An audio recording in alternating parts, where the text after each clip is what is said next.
నమస్తే.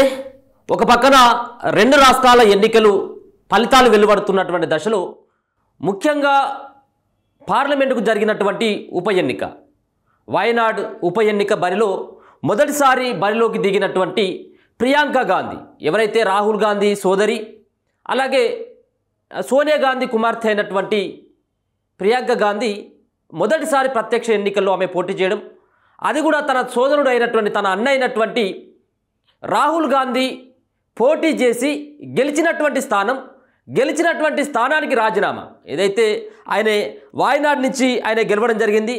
దాని తర్వాత ఆయన వాయనాడ్కి ఆయన రాజీనామా కూడా చేయడం జరిగింది. ఎందుకంటే ఆయన రెండు చోట్ల ఆయన పోటీ చేయడం జరిగింది. దాంట్లో భాగంగా ఒక స్థానాన్ని వదులుకోవాలి కాబట్టి వాయనాడ్ స్థానాన్ని కేరళలో ఉన్నటువంటి వాయనాడ్ స్థానాన్ని వదులుకోవడం, ఆ వాయనాడ్ స్థానంలో తన సోదరి అయినటువంటి తన చెల్లి అయినటువంటి ప్రియాంక గాంధీని ఈసారి మొదటిసారిగా ఆమె 2019 ఎన్నికల్లో ఆమె పరోక్షంగా ఆమె పోటీ చేసినప్పుడు ప్రత్యక్షమైనటువంటి ఎన్నికల్లో ఆమెకు అప్పుడు అవకాశం, ఇప్పుడు ఈసారి వయనాడ్ నుంచి కూడా ప్రత్యక్ష ఎన్నికల్లో అవకాశం ఇవ్వాలన్నటువంటి భావనతో కాంగ్రెస్ పార్టీ అధిష్టానం ఆలోచించి దాంట్లో ప్రియాంక గాంధీని బరిలోకి దించడం జరిగింది. చాలా రకాలైనటువంటి ఊహాగానాలు, ఈసారి వయనాడ్లో ఖచ్చితంగా ప్రియాంక గాంధీ ఓడిపోతుంది కావచ్చేమో, ఎందుకంటే అక్కడ బీజేపీ పార్టీ చాలా ప్రచారం చేయడం జరిగింది. ఎందుకంటే వీళ్ళందరూ కూడా కేవలం టూరిస్టులు మాత్రమే, పొలిటికల్ టూరిస్టులు అని బీజేపీ పార్టీ ప్రియాంక గాంధీని ఉద్దేశిస్తూ మాట్లాడినటువంటి మాటలు అక్కడ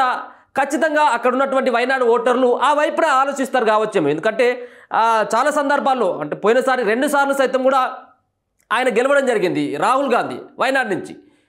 ఆ వయనాడు కాంగ్రెస్ పార్టీకి కంచుకోట. ఈసారి వాళ్ళందరూ కూడా కాంగ్రెస్ పార్టీకి సంబంధించినటువంటి సోనియా గాంధీ కుటుంబం అంతా కూడా పొలిటికల్ టూరిస్టులు, ఇక్కడ కేవలం వాళ్ళు వచ్చిపోయేటటువంటి వాళ్ళే, స్థానికంగా ఉండేటువంటి నాయకులు ఎవరైతే ఉంటారో ఆమెను గెలిపించండి అని చెప్పేసి అక్కడ బీజేపీ పార్టీ నవ్య హరిదాస్ని బరిలోకి దింపడం జరిగింది. ఎందుకంటే ప్రియాంక గాంధీని ఒక మహిళగా అక్కడ బరిలోకి దింపుతున్నటువంటి దశలో మరో మహిళల్ని బరిలోకి దింపినట్టయితే కొంత సెంటిమెంటు పనిచేస్తుందని చెప్పేసి బీజేపీ పార్టీ అధిష్టానం ఆలోచించి అక్కడ నవ్య హరిదాస్ని బరిలోకి దింపడం జరిగింది. కానీ ఈరోజు వచ్చినటువంటి ఫలితాలను చూసినట్టయితే 2024 మొన్న జరిగినటువంటి ఎన్నికల్లో మరి కాంగ్రెస్ పార్టీ నుంచి పోటీ చేసినటువంటి రాహుల్ గాంధీ సుమారుగా 3,65,000 ఓట్ల మెజార్టీతో ఆయన గెలపడం జరిగింది. 3,65,000 ఓట్ల మెజార్టీతో ఆయన విజయం ఆయనకు వరించడం జరిగింది. దాని తర్వాత రాజీనామా చేసిన తర్వాత చాలా సందర్భాల్లో ప్రియాంక గాంధీ ఆమె చెప్పడం జరిగింది, నేను తన అన్న సంబంధించినటువంటి వచ్చినటువంటి మెజార్టీని ఈసారి క్రాస్ చేస్తానని. గతంలో జరిగినటువంటి ఎన్నికల్లో 2024 కంటే ముందు జరిగినటువంటి 2019 ఎన్నికల్లో జరిగినటువంటి ఏదైతే పార్లమెంట్ ఎన్నికలు ఉన్నాయో ఆ పార్లమెంట్ ఎన్నికల్లో మొదటిసారిగా రాహుల్ గాంధీ వయనాడ్ నుంచి పోటీ చేస్తుంటే అక్కడ ఆయనకు వచ్చినటువంటి మెజార్టీ దరిదాపుగా 4,50,000 పైన చిలుకు ఓట్లతోటి ఆయన లీడ్లో, అంటే మెజార్టీనే 4 లక్షలకు పైన ఉన్నది.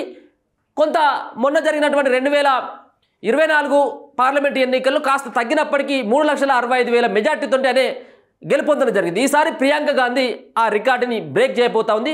కాస్త దూరంలో ఉండడం జరిగింది. 2009 నుంచి కాంగ్రెస్ పార్టీకి కంచుకోటైనటువంటి వయనాడ్లో మరి మరోసారి కాంగ్రెస్ పార్టీ నుంచి పోటీ చేసినటువంటి ప్రియాంక గాంధీ విజయం సాధించబోతా ఉంది. ఇప్పటికే ఒకసారి కనుక ట్రెండ్స్ని కనుక చూసినట్టయితే ఇక్కడ ప్రియాంక గాంధీ లీడ్లో మనకు 3,34,335, అంటే దరిదాపుగా ఇంకొక 30,000 ఓట్లు కనుక మెజార్టీ వచ్చినట్టయితే తన అన్న రాహుల్ గాంధీ యొక్క మెజార్టీని ఆమె దాటేసేటువంటి పరిస్థితి కనపడతా ఉంది.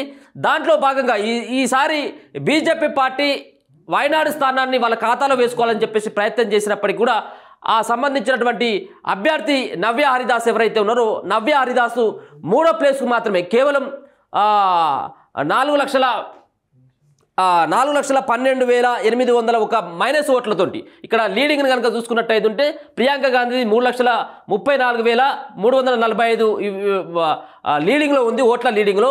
ఈమెతో పోల్చుకున్నట్టయితే సుమారుగా 4,12,000 లీళ్లతో ఈమె కొనసాగుతూ ఉంది ఆధిక్యంలో ప్రియాంక గాంధీ.